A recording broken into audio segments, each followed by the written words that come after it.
रागिनी ऑफिसमधून घरी आली तेव्हा तिने पाहिलं की तिचे सासरे विलासराव हॉलमध्ये बसून लॅपटॉपवर काम करत होते. रागिनी हळूच गुपचूप पुढे जात होती. इतक्यात पाठीमागून विलासराव म्हणाले, "सोनबाई, आज तुझा दिवस कसा गेला ग?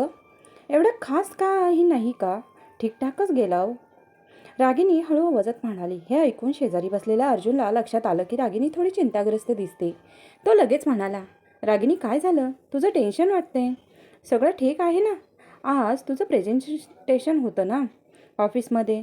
कसं झालं? व्यवस्थित झालं का?" इतकं म्हणत रागिनी आपल्या खोलीकडे निघून गेली. अर्जुन आपल्या जागी उभा राहिला. वडिलांकडे वळून म्हणाला, "बाबा, असं वाटतं की रागिनीचं प्रेझेंटेशन फारसं चांगलं झालं नाही. ती गेल्या 15 दिवसापासून दिवसरात्र मेहनत करत होती. बहुतेक म्हणूनच थोडी ताणत आहे. मी तिला भेटून येतो." अर्जुन रागिनीच्या मागे खोलीकडे गेला. विलासरावांनी आपल्या चष्म्यातून त्याच्याकडे पाहिलं आणि मग पुन्हा शांतपणे लॅपटॉपवर काम करू लागले. 5 मिनिटातच अर्जुन बाहेर